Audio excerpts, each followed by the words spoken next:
2024, Governor Maura Healey set out to achieve an ambitious goal: universal pre-K. By the end of 2026, her administration hoped that every family of a 4-year-old in the state's 26 gateway cities would have the opportunity, at low or no cost, to enroll their child in a preschool program that prepares them for kindergarten. The main state grant program through which that goal was to be funded and implemented is called the CommonWealth Preschool Partnership Initiative, or CPPI. Thousands of families in Massachusetts also rely on childcare financial assistance, which offers subsidies based on income level and family size. So where are public schools and local childcare providers at when it comes to universal pre-K? And will access truly be universal in every gateway city by the end of the year? It turns out there are 7 cities that have not applied and have yet to participate in the CPPI program. Preschool providers in the cities that are participating say that while they've made strides, they won't get there, and implementing universal pre-K at the local level remains a challenge. So what more needs to be done to achieve the goals laid out in the Governor's Gateway to Pre-K agenda? I'm Gateway Cities reporter Hallie Claflin, and this is the Codcast, Commonwealth Beacon's podcast about policy and civic life here in Massachusetts. Today, I'm joined by Amy Kershaw, Commissioner of the State Department of Early Education and Care, and Amy O'Leary, Executive Director of the nonprofit advocacy organization Strategies for Children. Amy and Amy, thank you for joining me. Thanks so much for having us. It's great to be here. Amy K., I wanted to start by asking you to explain the goal of Governor Healey's Gateway to Pre-K agenda and why the focus on gateway cities. Why prioritize these cities? Thanks so much, Hallie, and thanks so much for covering this important story. Excited to talk about the progress we've made in universally accessible pre-K. So as you mentioned, the Commonwealth Preschool Partnership Initiative is a key part of the Governor's Gateway to Pre-K agenda, and it's a partnership between our local schools and our community-based early education and care programs to provide universally accessible, high-quality early education, help more families afford it, make sure the quality of the early education is comparable for all children participating, and also make sure that it's a consistent and inclusive environment. We are now in 19 of the 26 gateway cities, and the governor's proposed budget for this fiscal year would allow us to invite the rest of the 7 cities to participate, at least in the planning process, by the end of this fiscal year. Yeah. Through CPPI, the state has really tried to ensure that local implementation of universal pre-K expansion is done through a mixed delivery system. Amy O., can you talk about what that means and why is mixed delivery so important to both providers and families? Absolutely. Thanks again for covering this and for getting so many of the pieces right with the original story and now this opportunity to speak today. I'm going to take a little leeway and go down memory lane only to say that part of the commitment that we have made in Massachusetts is to the mixed delivery system. Strategies for Children is celebrating 25 years this year, and we were founded and funded originally for a pre-K expansion in Massachusetts. And so when we look back over the past 25 years, we have seen proposals come from the governor's office. We have seen proposals originate in the legislature. And I think what is clear and that we all need to remember is when we started this work in Massachusetts, we wanted to make all of the somewheres where children were the highest quality as possible. And part of that calculation was, what do educators' salaries look like? What does the quality of the programs look like? How do we have local infrastructure to support children and families starting at birth and using pre-K as a way to get in? And this commitment of mixed delivery is clear because it shows where children actually are. We have watched other states make progress, and some of those states have created a brand new program for a small amount of children comparatively, and it's not equal across their early childhood system. In Massachusetts, we have chosen to do it differently, and it's a little messier to count, but we think in the long run, it's the way to go to best serve the children and families in Massachusetts.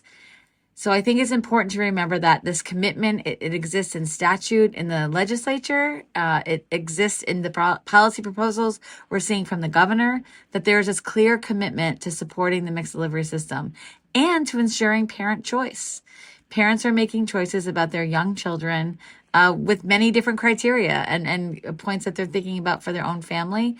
So the way that we're doing it, I believe, is really important, that the process matters and not just kind of the path of least resistance, which might get us a program that's not helpful for children or families. I'd love to add a little bit something about the mixed delivery system. So about 80% of children in the Commonwealth, 3 and 4-year-olds, are already in a formal setting. So we have a different approach here in Massachusetts, which is about leveraging the existing resources. So we know families are making choices about what makes the most sense for their lives, for their children, for their schedules, for their working schedules. And so our strategy is to really build into that mixed delivery system. So a family wants to choose a community-based childcare program and they have 2 other kids in that program. We want their 3 and 4-year-old to have that same level of quality experience that's going to prepare them to enter school in their local district, ready to succeed. Yeah. Amy K., can you talk about how districts are selected for the CPPI grant program? I imagine that cities and districts need to actually have some sort of capacity for pre-K expansion in order to participate. They probably need to have classrooms and physical space and maybe staff, which some cities might really lack. The CPPI program is really designed as a partnership between the local school districts and the community-based programs. And so it's a multi-year implementation plan. It's starting with planning grants in the first year, which bring together a leadership team between the community-based programs and the schools to create a plan for how to reach universally accessible early education that centers the experience of the families, that leverages the resources that are in the mixed delivery system. What's happening in our districts is they're creating leadership teams, they're coming together, they're discussing curriculum consistent across the community-based programs in the schools, shared professional development and coaching, figuring out how to deliver special education services for children regardless of the settings that they're in, and also identifying the cost that families have or the need for greater subsidies and affordability for families. So it starts as a planning grant where the community is coming together and identifying the partners and the needs in the community, and then moves through implementation. So whether it's in an individual community or statewide, we know that getting to universally accessible preschool is not going to be something we can just flip a switch on. It takes planning, thoughtful engagement, deciding around curriculum, hiring the qualified staff to do that, and then supporting the needs of the families and the educators as we move on a journey towards more universally accessible early education. I think the other thing we're seeing that's happening at the local level is they're getting a better sense of children and families in their own communities. So understanding how many preschool age children there are, how many, where the settings are they close to where children are? Is transportation an issue? When you think about the 351 cities and towns in Massachusetts, there are different assets and challenges that come in each of those communities.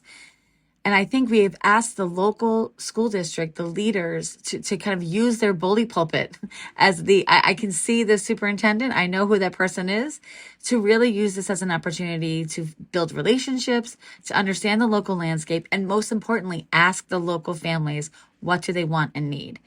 We've seen and heard from communities where they may have thought the solution was X, and it didn't turn out that that's what the families needed. So this thoughtful, careful, might seem slow approach, I think is critical because taking into account to what's happening already and then what it's going to take to get to the ultimate vision that we want, you need this kind of relationship building in the meantime.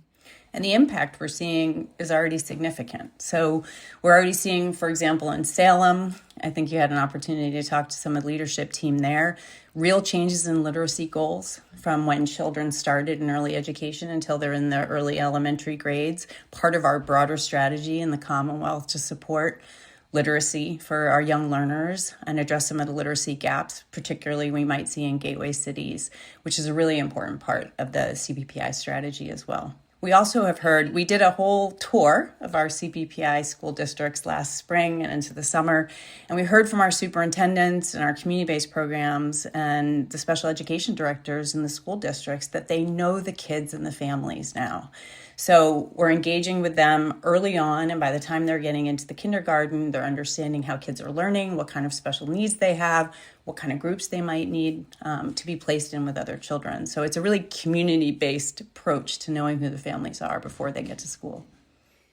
Amy O., can you talk about what universal pre-K actually means? And is there any uniformity to this movement? Because I think people are often confused. Does universal pre-K mean that it's free for everybody? Does it mean there is a slot for every child? Is there any consensus?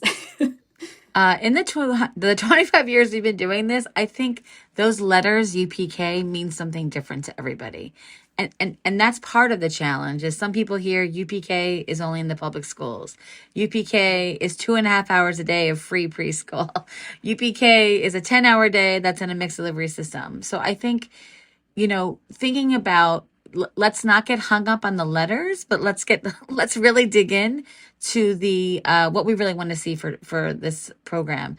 So I do think that the UPK just historically in Massachusetts and across the country does mean something different. And I think understanding that and kind of doing some myth busting of what it is and what it isn't has been a lot of the time that we have spent over the past few years, especially kind of sharing the stories of the communities that have been able to come together.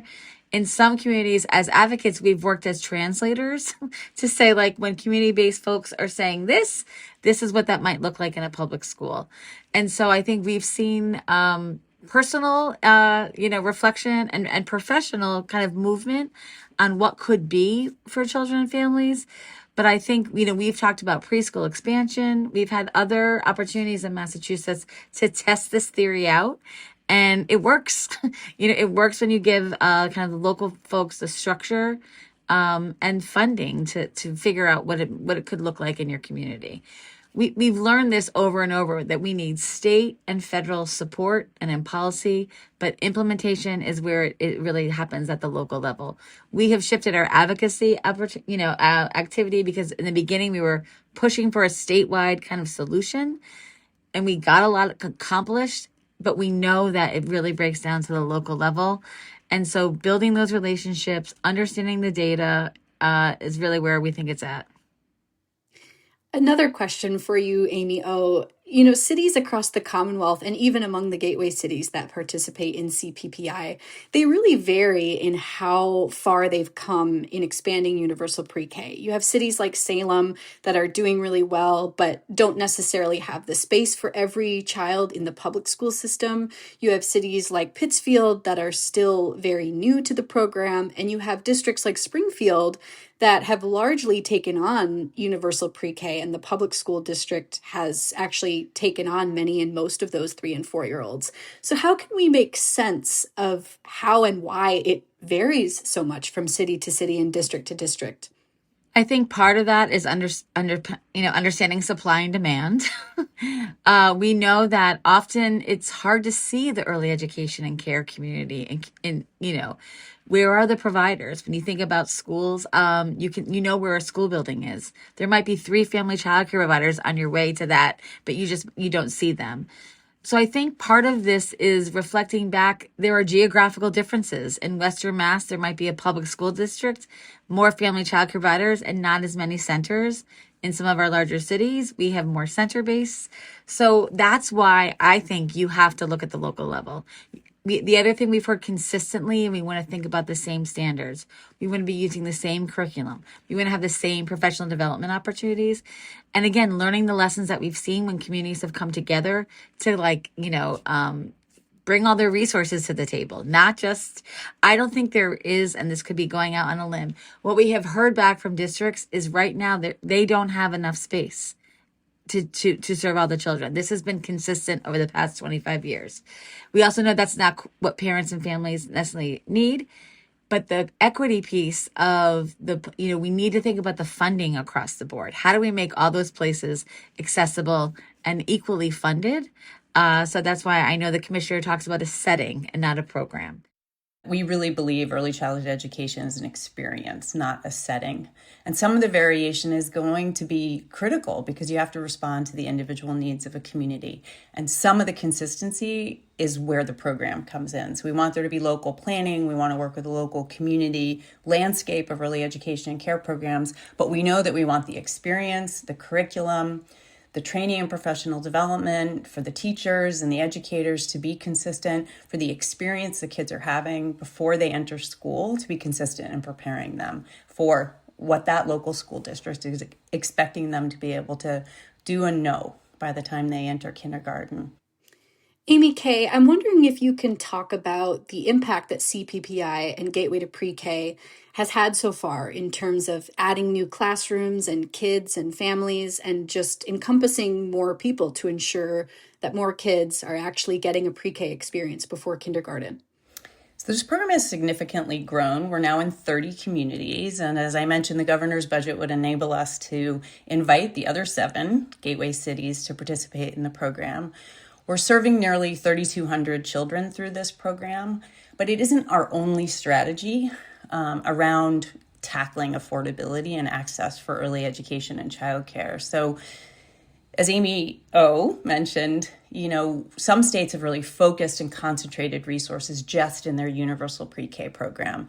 We take what we often talk about as the multiple levers. So in addition to supporting CPPI, local planning, consistency in the early education experience and special education, we've also increased the number of families statewide that are receiving child care financial assistance to help them enroll in a program, which might be a CPPI program. We've also expanded really significantly our capital grant investments to improve the spaces that children are spending time. Many of those might be in CPPI classrooms. We have new educator scholarships and apprenticeship programs, and many of those teachers might be in those CPPI classrooms. So probably the most important change that the state has made under this administration is to make permanent the CommonWealth Cares for Children, or C3 program, which is operational grants to programs that are helping pay salaries, support operational costs, and really creating a more financially sustainable early education and care sector. And it's in the context of all those levers and resources that our universal pre-K program is also supporting. So you have to think about the broader system that we're creating: higher quality, greater standards, more stability. And then we also, in our targeting through the CPPI program in the Gateway cities, are really focusing on making sure those 4-year-olds have access to that early education that really they need before they get to school. Another question for you, Amy K. Talk to me about how CPPI works. I understand that it's used for planning and implementation, but both public school and private preschool providers are also able to use some of the funding from CPPI for tuition relief for some families. But does it cover every family's pre-K tuition? It's a great question. So we both want to make sure that local variation is considered by having that local planning and leadership team. And we also want to make sure there's consistency in sort of the experience that children are having. So there's 3 key goals that all the CPPI communities need to be working on as they work towards universally accessible. So one is affordability, so making sure families have a spot that they can afford. The second is quality, so making sure that the curriculum and the experience and the professional development are consistent regardless of the setting, and making sure that children with special education needs are getting the services they need, whether they're in the public schools or in the private-based programs. So we have a sort of variability in supporting communities to do what's best for them. And then we have 3 key goals that have to exist across that create a greater consistency in programming. Amy O., you work closely with a lot of childcare and preschool providers around the state and in the gateway cities.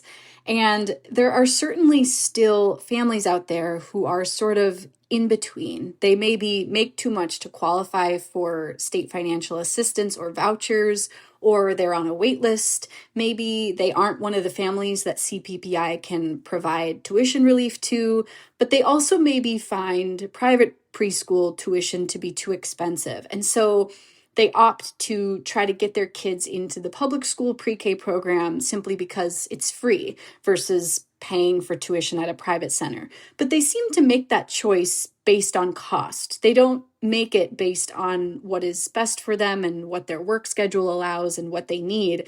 Talk more about that and what that means for choice in this universal pre-K movement.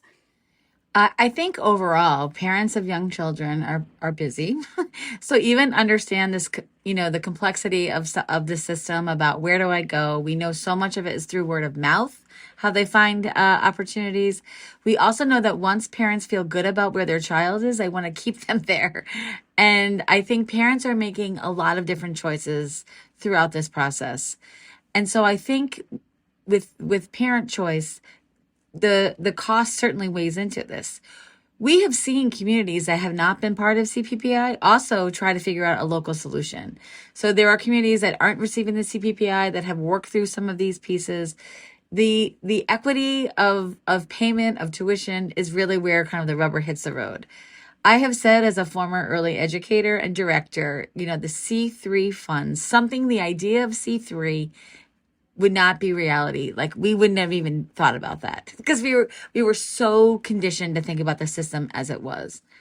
I would say, there has been always the three-legged stool of affordability, accessibility, and quality. And we are committed not to pit those against each other and not to let our scarcity mentality get in the way of our solution-based thinking of what could be. And I know for families, a lot of the policy that was passed in 2024 was geared to acknowledge that we hear them, to think about what it could look like to serve families across the board.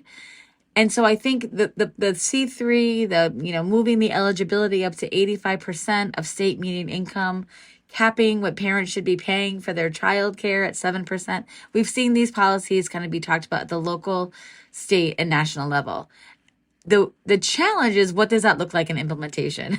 I think what you've heard today is we need a couple of different ways to get at this solution.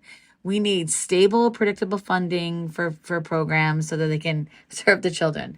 The C3 grants, we've heard over and over, that gives the programs flexible dollars, with some guidelines about where they can support educator salaries.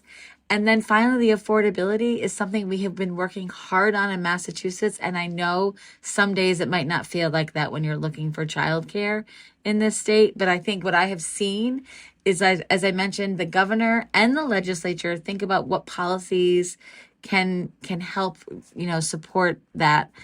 I think getting to a ultimately vision where we have this predictable funding that can fill in all the gaps and relieve parents of what they're paying, and be a public good, the same way we think about other parts of our education system and infrastructure in our state. I think what we've heard over the last few years, it's not if we're going to do this, it's how. I think people are on board that we need to figure out these pieces, and it's up to us to help our policymakers figure out the solutions.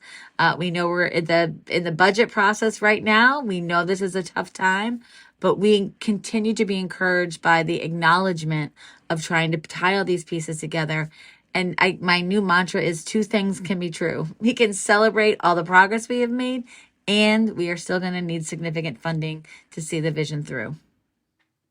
Amy O, I was going to ask you to sort of expand on that. You and a number of providers have said that CPPI is a really great program, but implementing access to pre-K on a universal and sustainable level will really require a broad shift in how early education and childcare is currently paid for. That it needs a permanent, consistent funding formula, almost like the one we have for K through 12 education, for example. Talk more about what you mean by that. I mean, we've talked about Chapter 71 for young children. I think it's about when you think about all these different funding streams, sometimes the burden falls on the provider to understand, like, oh, I have this many eligible families, I have this much space. They're always doing this numbers game of ensuring kind of they're maximizing what they're receiving if they're part of the system, and then thinking about parent tuition. I think what C3 has done has really changed the relationship around working in partnership with the government. And a lot of credit needs to go to EEC to think about how to make that process easier. So there have been, I think, historically programs that aren't sure if they want to kind of engage. They maybe want to stay a private program. I believe that C3 has opened that door wide open to see, like, participate with us, be part of this system. It's helped the department collect more data, more real-time data, which has been a big challenge in our sector to understand what's happening where. So I think all of these pieces fit together, as Amy K said, in this larger system. And I think if we are going to get to universal, we need to think about who's paying what share of that total cost. We know while we have made really incredible progress around rates, we're moving toward the cost of cost of care. And this is not just happening in Massachusetts, this is happening across the country. And while Massachusetts is probably in the lead of the supports it is providing, we know that the policy is going to need to continue to evolve, and the funding will need to be there to get to that big vision. Last question for you, Amy K. Talk about these three sort of funding pillars for universal pre-K expansion. We have CPPI, we have the continuation of CommonWealth Cares for Children, or C3 grants, and we have child care financial assistance. In the next year and beyond, how does the state plan to leverage those three to eventually meet the goal of the Gateway to Pre-K agenda, or will it take some other sort of funding reform? So the Gateway to Pre-K agenda has sort of three main programmatic elements. One is the CPPI, and that's focused in the local communities around access, as we've talked about, expanding access to childcare financial assistance to reach more families. We're reaching nearly 70,000 families now, which is more than we ever had before. And then to continue support for the CommonWealth Cares for Children as a financial sort of stability across the system. And we think under the foundation for all of that is the workforce. So making sure that we are supporting the educators with meaningful career pathways and professional development and higher education opportunities, which is something we're doing through registered apprenticeship, through scholarships in higher education, through new opportunities to support sort of career pathways for our educators. And the fourth part of the Gateway to Pre-K agenda, which we haven't talked about at all, is the Early Education and Childcare Interagency Task Force. So it was the fourth element of the governor's Gateway to Pre-K agenda, and it recognized that bringing transformation, greater access and affordability to childcare and to early education was going to require more than just our system alone. It was going to require us working across state government with our partners in health and human services, in the workforce system, in technology and economic development. We are just into year 2 of that task force, and there are new resources being leveraged, like new capital grant programs, new technology programs for programs. And then we've also leveraged existing resources like the Business Front Door, which is now available for childcare programs, and other resources that have existed in state government but might not have been available for childcare. So this administration is taking a whole of government approach to tackling affordability and accessibility. So CPPI is one part of kind of a broader strategy to really create a more sustainable system that gives families the choices they need and want so that they can choose the program that makes the most sense for them and be sure that their children are getting the education and care they need in any of the locations that make the most sense for them. Amy and Amy, thank you both so much for joining me for this episode. Thank you for having me. Yes, thanks so much for us. Thanks again to Amy Kershaw and Amy O'Leary for joining me on the Codcast, and thank you so much for listening. I'm Hallie Claflin. Our production and theme music is by Charlie Cazella. Leave a rating and review wherever you're hearing this now if you want to help other folks find us, and email codcast@commonwealthbeacon.org if you ever want to get in touch directly. We'll be back next week.